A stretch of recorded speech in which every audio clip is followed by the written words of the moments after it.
So we're seeing federal agents, boots on the ground right now in the Twin Cities. Yeah, and this is not, a drill. This isn't some training exercise. No, this is a full-blown operation. It's a complex, multi-agency enforcement operation, and they have very specific targets. And it seems they're focusing on individuals within the Somali community, also undocumented populations. That's right, and this action, Alex, as drastic as it sounds, it's happening for a reason. You have agents from ICE, from DHS. Or heavy hitters. Absolutely. Yeah. They are actively stopping people on the street, asking for documentation, and they're doing focused door-to-door searches for specific individuals on deportation lists. That is an incredible level of federal pressure. That's the kind of thing you see applied to, major drug cartels, serious organized crime. Exactly.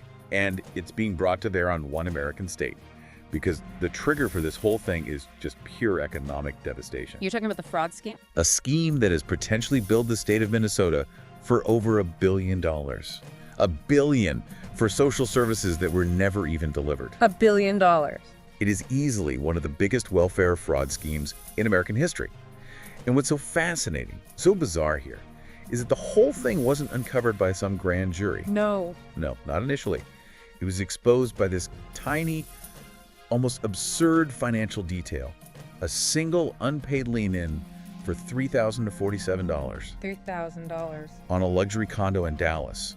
And that one little thread exposed a whole financial culture connecting a major political faction to this colossal failure of state oversight. And now the federal machinery is moving in. Which tells you everything you need to know. Yeah. The Democrats are not just concerned, they're in a state of what I would call survival-level scrambling. Okay, so a $3,000 debt on a luxury condo somehow spirals into $1 billion money pipeline with, you're saying, national security implications. We have to unpack this. We do. Stay with us as we expose the full truth right here on News Focus Podcast. If you want the news they don't want you to hear, hit that subscribe button right now. Okay, let's start where all the political panic really began. That $3,047 figure. Right, the unpaid limb. It was slapped onto Congresswoman Jasmine Crockett's high-end condo in Dallas. And we're not talking about a recent bill. County records show this was ignored for months. Well past due. And what's so significant here, it's not really the amount. $3,000 is a lot of money, but for a member of Congress... It's the optics. It's the hypocrisy. Exactly. How does a sitting lawmaker, someone who is constantly on television screaming about justice and accountability, just ignore illegally filed debt on her own property? It makes no sense. And what's fascinating is that this wasn't some clerical error that she, quickly corrected. Right. Oops, my check got lost in the mail. No, the filing was public, it was documented, and it was just allowed to sit there unpaid. And that exposes this deep, deep disconnect between who she says she is and what she actually does. On one hand, you have this politician who's constantly moralizing about the ethical failures of everyone else. And on the other, you have, frankly, chaotic and messy personal financial management. The moment that story surfaced, you could feel the narrative shift in Washington. It was immediate. It brought her entire public image into question because it shows, at best, a lack of attention to detail. At worst, it feels like she thinks she's above the rules that apply to everybody else. That's the feeling of entitlement that people pick up on. And that suspicion is what really sticks. And it suggests that while she's in D.C. giving these fiery speeches, fighting for the common person, she's ignoring her own basic financial responsibilities back home. Which are tied to a luxury lifestyle, let's be clear. Right, and that contrast just naturally leads you to look at her spending habits, which is where this whole thing just explodes. It really does. Yeah. You have to remember, we're talking about a member of Congress who is paid $174,000 a year. Which is a very good salary. In Texas, where the average salary is, around $52,000? That's a substantial income. Wait, hold on. I have to stop you there because the source material explicitly mentions her complaining about that salary. Complaining that $174,000 is not enough to live on. Yes. And it gets worse. How? She specifically cited her mortgage as a reason for her financial hardship. Okay. A mortgage that had an interest rate of 3%. 3%? Are you serious? 3%. Today, the average 30-year fixed rate is north of 7%? Most people would kill for a 3% mortgage. They would consider it a massive financial windfall, a huge competitive advantage. And yet, she's allegedly struggling so much she can't pay a $3,000 lend while publicly complaining about a sweetheart mortgage deal. It just completely undermines her credibility. It does. And the public immediately asks the obvious question. If this is how you handle your own very good salary and a 3% mortgage, how can we possibly trust you with the financial integrity of the entire nation? And the chaos isn't just about what she wasn't paying, it's what she was paying for. With donor money. Oh. At the exact same time. That's the part that's just stunning. The public filings, they reveal this almost unbelievable contrast. While that $3,000 debt was sitting there, overdue, she was simultaneously burning through over $75,000 in donor funds. On what? Campaign mailers? Oh, look close. Yeah. This wasn't for policy research or grassroots organizing. The filings show it went toward pure indulgence. Okay, give us the specifics. What are we talking about here? We're detailing charges for high-end travel, 5-star hotel stays, Wow. and full chauffeur services. We are talking black cars everywhere she went. So, private driver. Essentially, yes. This lifestyle, funded by the very donors she claims to be fighting for, it just paints this picture of someone who is profoundly out of touch. The spending confirms a specific priority, and it's not her constituents. The priority is indulgence over fiduciary duty. This wasn't survival spending, it was luxury spending. And the public outrage just confirms the suspicions that a lot of voters already had about how politicians misuse campaign funds. So the moment that discrepancy, the unpaid bill versus the luxury cars, was highlighted by reporters, the story just spread like wildfire. It became a contagion. It went from her personal financial problem to a systemic political problem almost overnight. And of course, they immediately connected her behavior to others in her political cohort. Absolutely. The parallels were immediately drawn to Rashida Tlaib, Right. who also faced intense scrutiny for spending tens of thousands of dollars on luxury limousines, also using campaign funds. It's the exact same pattern. High-end, full-time chauffeured service, Yeah. paid for with donor cash. It becomes this common thread, this signature behavior. And suddenly, the focus isn't just on Crockett anymore. No, it's bigger. Analysts start calling it a squad money pipeline, a financial culture problem. Because it suggests this kind of entitlement, this financial recklessness, is just tolerated, maybe even normal. When you see multiple high-profile members of a group exhibiting the exact same behavior, it moves beyond coincidence. Yeah. It suggests a failure of the internal ethical culture. The message it sends to the public is that the rules they demand everyone else follow just don't apply to them. And when reporters actually pressed Crockett on this, on the connection to Tlaib's spending, her reaction wasn't, calm or measured. No, it was a visible meltdown. What'd she do? Her response was just deeply defensive, dismissive, and evasive. She lashed out, accused journalists of twisting the story, Classic move. and she implied that the public didn't even deserve to know the details of how their campaign donations were being spent. That display wasn't confidence, that was panic. Pure, unadulterated political panic. And you know what? That panic is warranted. Because she is now staring at the exact same political trajectory that already ended the career of Jamal Bowman. Bowman is the perfect example here. He's the textbook case.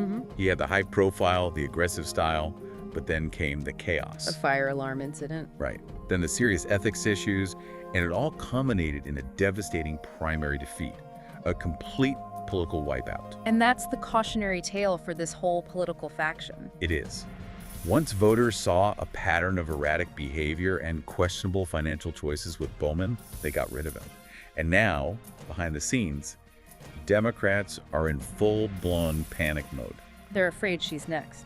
They fear that Crockett's refusal to pay a small debt, combined with the luxury spending and her public meltdown, makes her look exactly like the next member of that cohort to self-destruct. And every moderate Democrat is terrified this is going to drag the whole party down. It's guilt by association. So you have a political faction where financial management is so reckless they can't handle a $3,000 bill, but they're happy to burn through tens of thousands in donor money on luxury cars. While at the exact same time, a scandal involving another prominent member of that same political group is unfolding. And that one involves $1 billion, federal agents, and grave international security concerns. It's the ultimate confirmation of a political crisis. Crockett's personal ambition has been completely derailed by her own financial mismanagement, making her brand toxic. And the billion-dollar mess in Minnesota around Ilhan Omar provides the devastating proof of how dangerous this systemic financial chaos can be when it's left unchecked. It shows that political entitlement, whether it's small, like a condoline, or massive, like looting public services, creates a vulnerability. A vulnerability that organized crime can, and in this case, did exploit. Okay, so let's pivot now to Minnesota, to Ilhan Omar's home district and the systemic fraud that really triggered this federal deep dive. Right. Federal agents are now describing it as a vast crime scene under federal excavation. So this wasn't just some local theft. This was an industrial-scale looting operation. The word scale is almost inadequate here. The scope of this fraud is just immense, and it was running through multiple parallel, coordinated pipelines. The one that got the most attention was the Feeding Our Future scheme. That's right, the FOF scheme.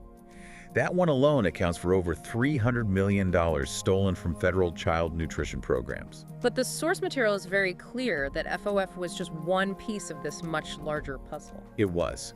And the key factor that allowed all of this to happen was the COVID-19 pandemic. Because the government relaxed the rules. They relaxed the federal guardrails for emergency spending.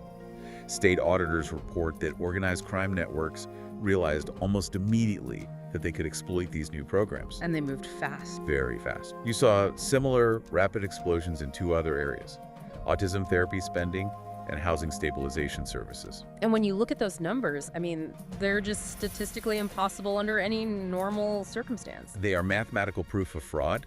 Autism therapy spending, it didn't just grow, it detonated. What are we talking about numbers-wise? It went from a manageable $2.6 million a year to an unbelievable $122 million in a very short period. And similarly, housing stabilization services, which is meant to help people with disabilities maintain their housing, it also exploded to $122 million. That's a more than 4,000% increase in some cases. Yes. It's just not possible for legitimate need to grow that fast. So when Ilhan Omar was initially confronted with all of this, how did she explain it? She tried to attribute it to administrative failures.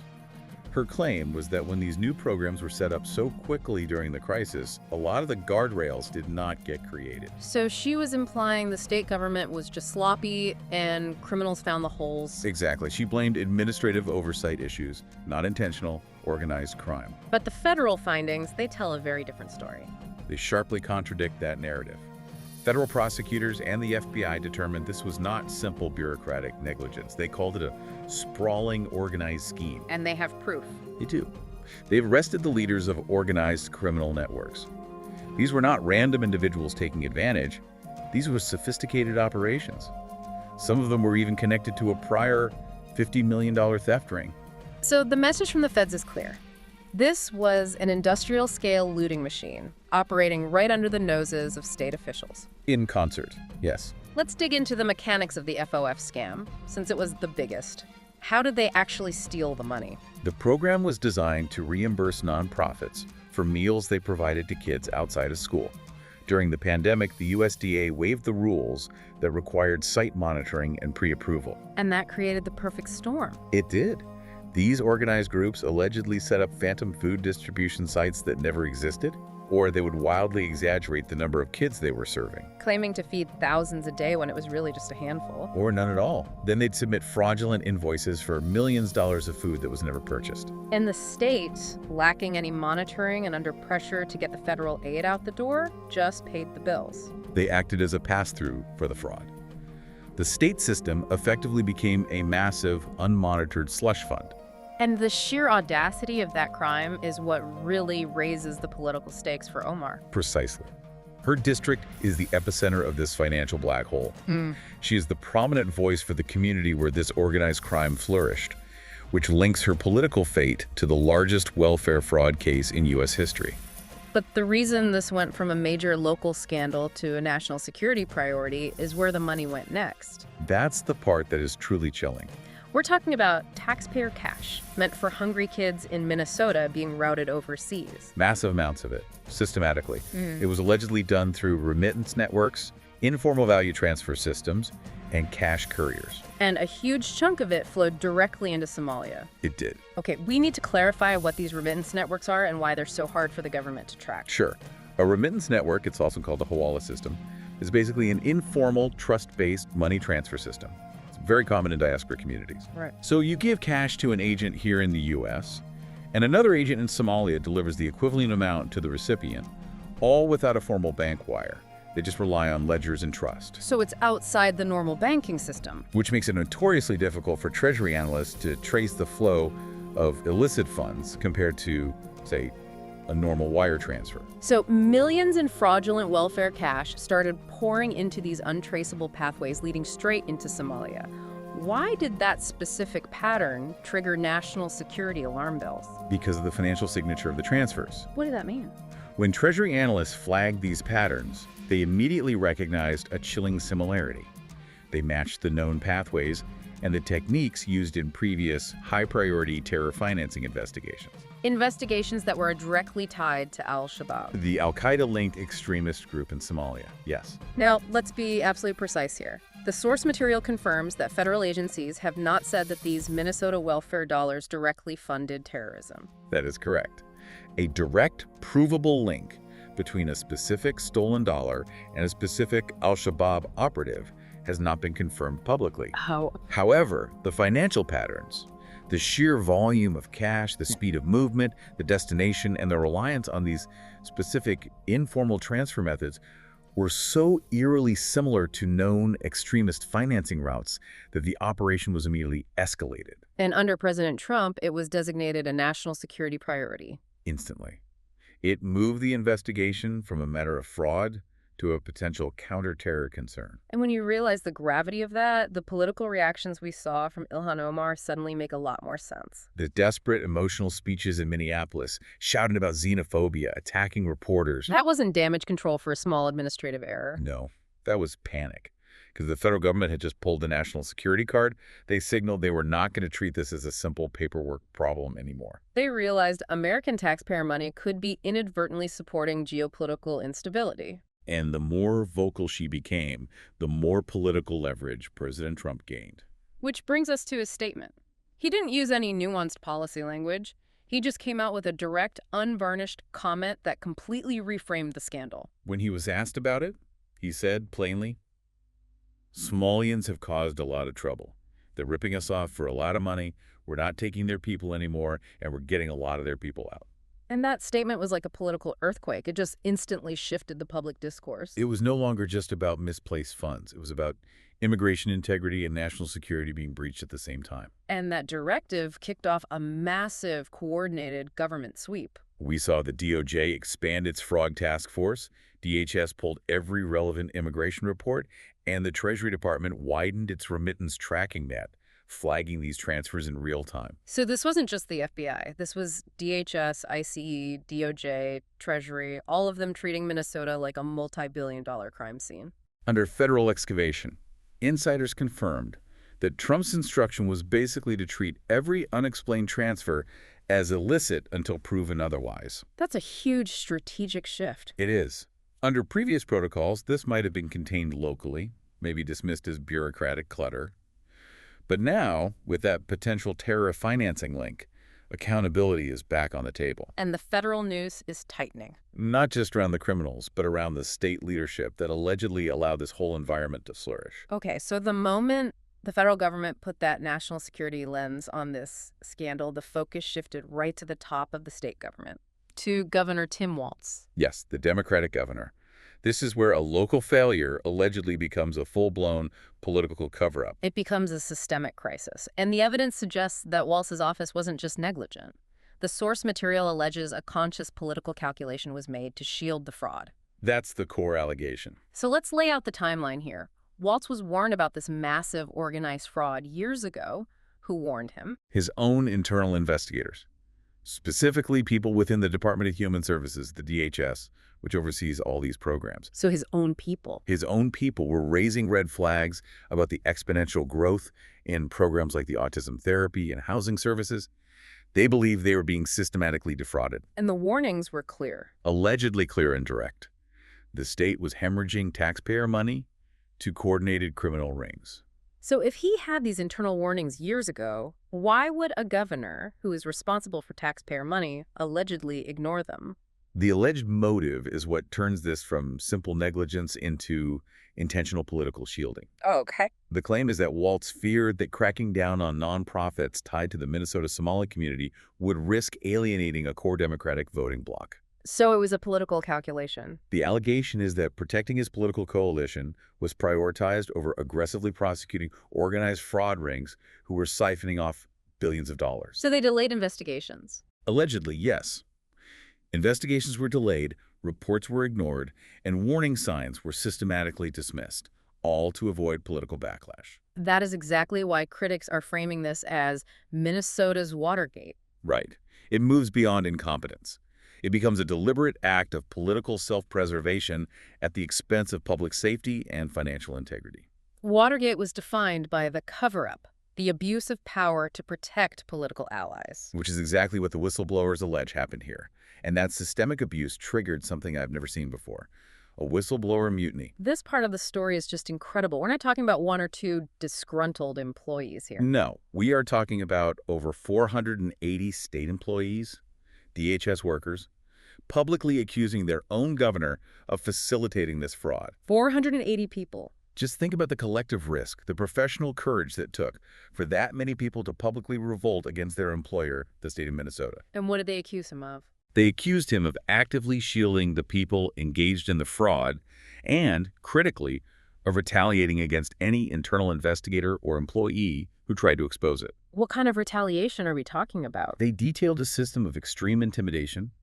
They alleged that careers were actively threatened. Internal reports that detailed the theft were just buried. So they were silenced. Investigators who pushed too hard were sidelined, or their entire departments were dismantled. And some of the most alarming claims involve targeted intimidation tactics against the families of employees who tried to blow the whistle. They went after their families. That's the allegation, which suggests a level of coordinated ruthlessness designed not just to cover up negligence, but to protect an ongoing criminal enterprise.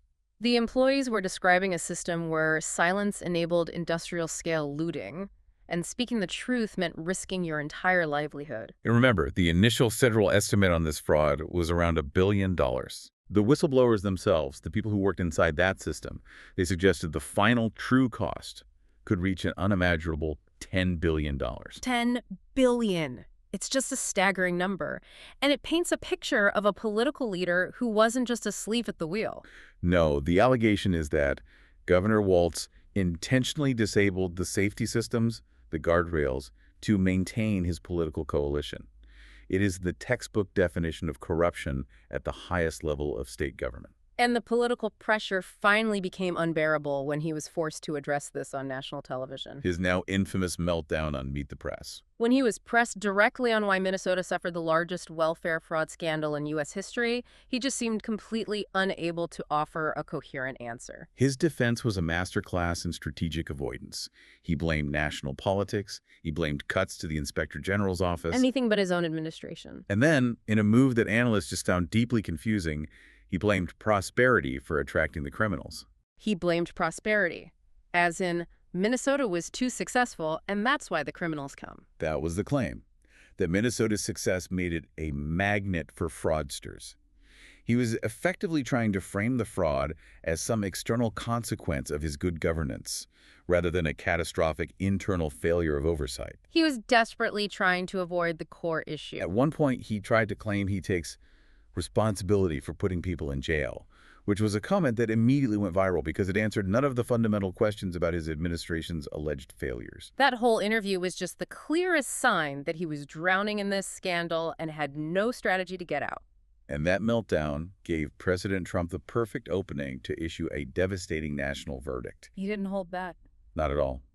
When asked directly about Walz's conduct, Trump didn't offer any political niceties. He just said there's something really wrong with him and accused Walz of letting billions in taxpayer dollars disappear. He effectively confirmed the suspicions of millions of Americans who watched this whole thing unfold. He did. So if we step back and look at this entire arc of chaos, from a tiny $3,000 lien on a condo to a $1 billion money pipeline possibly linked to terror, what is the central finding here? I think the central finding is twofold, and it really exposes a structural problem.